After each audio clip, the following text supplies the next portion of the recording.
मुंबई, सपनों का शहर, जहां अमीरी गरीबी साथ साथ रहती है। ऊंची ऊंची इमारतें आसमान छूती हैं और नीचे लाखों लोग मुश्किलों से जी रहे हैं। यहीं पर इस शहर के बीचों बीच अनिश अपना खतरनाक खेल खेलता है। अनिश कोई आम चोर नहीं, वो पैसा इकट्ठा नहीं करता, वो उसे बांटता है।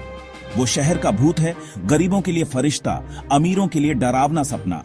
उसका निशाना बैंक, जो अमीरी और गैर बराबरी की निशानी है। अनिश की कहानी शुरू हुई धारावी से, एशिया की सबसे बड़ी झुग्गी बस्ती से, जहां उम्मीद मुश्किल से जीती है, जहां बच्चे भूखे सोते हैं। अनिश ने ये सब अपनी आंखों से देखा। उसने अपने घर में भी ये तकलीफ महसूस की। फिर एक दिन उसने कुछ करने का फैसला किया। वो खाली हाथ बैठकर नहीं देख सकता था। वो उनका रक्षक बनेगा, उनका बदला लेने वाला। वो अमीरों से लेगा और गरीबों को देगा। वो उनका रॉबिन हुड बनेगा। अनिश का दिल अपने लोगों के लिए दुखता था। उसने उनके संघर्ष, उनका दर्द देखा था। वो उनका गुस्सा समझता था। उसके लिए ये सिर्फ पैसों की बात नहीं थी, ये एक मैसेज देने की बात थी। अमीर और गरीब के बीच की खाई बहुत गहरी थी, शहर के दिल पर एक गहरा घाव। अनिश को लगता था कि सिस्टम गलत है।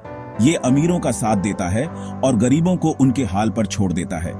उसने अपनी मां की आंखों में वो मजबूरी देखी थी जब वो खाने का जुगाड़ करने में मुश्किल से कामयाब हो पाती थी। उसने अपने पड़ोसियों की बेबसी महसूस की थी, जो इलाज तक नहीं करवा सकते थे। वो जानता था कि उसे कुछ करना होगा, कुछ भी, उनके बोझ को कम करने के लिए। और इसलिए उसने लड़ने का फैसला किया, सिस्टम पर वार करने का, निराश लोगों के लिए उम्मीद की किरण बनने का। वो उनकी आवाज बनेगा, उनका हीरो, वो उनका रॉबिन हुड बनेगा। अनिश कोई मामूली अपराधी नहीं था। वो बहुत सोच समझकर काम करता था, एक मास्टर प्लानर। हर चोरी एक केयरफुली प्लान्ड नाटक की तरह होती थी। वो अपने टारगेट्स को ध्यान से देखता था, उनके रूटीन को समझता था, उनकी कमजोरियों का फायदा उठाता था। वो भूत की तरह घूमता था, हमेशा एक कदम आगे। उसकी टीम, कुछ भरोसेमंद लोग उसके आइडियल्स और हिम्मत को समझते थे। वो अनदेखे हाथ थे जो उसके बड़े बड़े प्लान्स में उसकी मदद करते थे। टेक्नोलॉजी उसका हथियार थी। वो इसका इस्तेमाल सिक्योरिटी सिस्टम्स तोड़ने के लिए करता था, अपने निशान मिटाने के लिए, पुलिस से आगे रहने के लिए। कंप्यूटर्स और नेटवर्क्स का उसे बहुत अच्छा ज्ञान था। वो डिजिटल दुनिया में भूत की तरह घूमता था। अनिश कभी वायलेंस नहीं करता था। वो अपने ओपोनेंट्स को चतुराई से हराना चाहता था, नुकसान नहीं पहुंचाना। वो अपना कॉलिंग कार्ड छोड़ जाता था, एक लाल गुलाब, अपनी बगावत और दया की निशानी। सेक्शन 4, पीछा शुरू। इंस्पेक्टर विजय सिंह शहर की गलियों में सालों से अपराधियों का पीछा करते करते सख्त हो गया था। वो अपनी दृढ़ता और इंसाफ के लिए जाना जाता था, लेकिन अनिश एक अलग चैलेंज था। अनिश हमेशा एक कदम आगे रहता था, शहर की गलियों में भूत की तरह गायब हो जाता था। उसकी चोरियां साफ सुथरी होती थीं, उसके मोटिव साफ नहीं थे।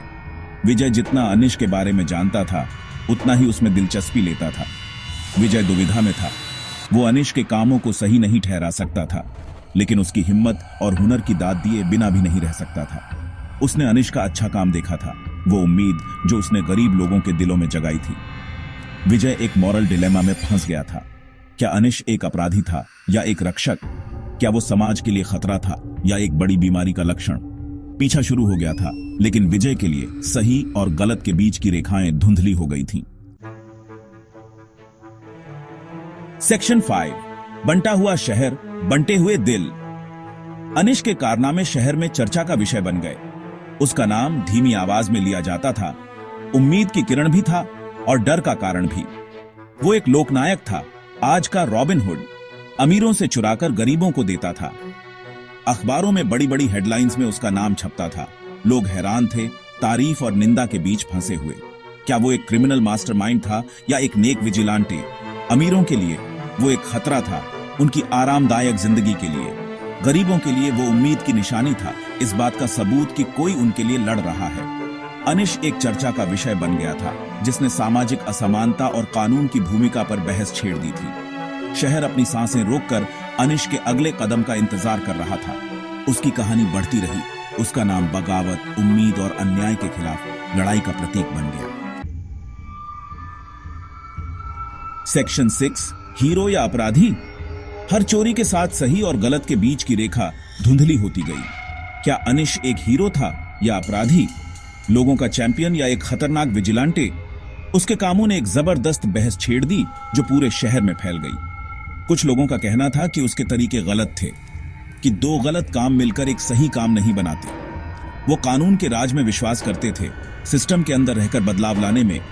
वो उसे एक खतरा मानते थे, एक खतरनाक तत्व जिसे रोकना जरूरी था। दूसरे उसे एक जरूरी बुराई मानते थे, एक ऐसे सिस्टम का नतीजा जिसने अपने लोगों को निराश किया था। उनका कहना था कि इतनी बड़ी असमानता के सामने मजबूरी में सख्त कदम उठाने पड़ते हैं। वो उसे रेजिस्टेंस का प्रतीक मानते थे, दबे कुचले लोगों का चैंपियन। अनिश के कामों ने लोगों को अपने समाज के बारे में कुछ कड़वे सच का सामना करने पर मजबूर कर दिया। उन्हें न्याय की परिभाषा पर, सही और गलत के बीच की पतली रेखा पर सवाल उठाने पड़े। ऐसी दुनिया में जहां अमीरों का पलड़ा भारी हो, क्या एक विजिलेंटे को सचमुच अपराधी माना जा सकता है? सेक्शन 7, बगावत की कीमत। हर परछाई आखिरकार रोशनी में आती है। हर कहानी को सच्चाई का सामना करना पड़ता है। अनिश अपनी पूरी प्लानिंग और टेक्नोलॉजी के बावजूद जानता था कि यह दिन आएगा, वो दिन जब उसे अपनी बगावत की कीमत चुकानी होगी। पुलिस का जाल मजबूत होता गया, उनके रिसोर्सेज अनगिनत थे, उनका हौसला जनता के दबाव और ऑर्डर लाने की चाहत से बढ़ता गया। विजय सिंह तारीफ और ड्यूटी के बीच फंसा हुआ, जानता था कि वो अनिश को हमेशा के लिए नहीं बचा सकता। आखिरी मुकाबला तय था, शहर की छतों पर विचारधाराओं की लड़ाई। अनिश घिरा हुआ, उसके ऑप्शंस कम होते जा रहे थे। उसे एक फैसला करना था, क्या वो सरेंडर करेगा, कानून का सामना करेगा और अपने कॉज के लिए शहीद बनेगा, या वो फिर से गायब हो जाएगा। परछाइयों में उसकी कहानी बरकरार रहेगी, लेकिन उसकी लड़ाई अधूरी। शहर देखता रहा, सांसें रोककर। जैसे ही सूरज डूब रहा था, डाउट और अनिश्चितता की लंबी परछाइयां बना रहा था। अनिश की कहानी मुंबई के रॉबिन हुड की अभी खत्म नहीं हुई थी। ये एक ऐसी कहानी थी जो आगे भी बताई जाएगी, जिस पर बहस होगी और जिसका विश्लेषण आने वाली पीढ़ियां करेंगी। एक कठोर याद दिलाता है कि न्याय की तलाश में हीरो और विलन के बीच की रेखाएं अक्सर धुंधली होती हैं और बगावत की कीमत बहुत ज्यादा हो सकती है।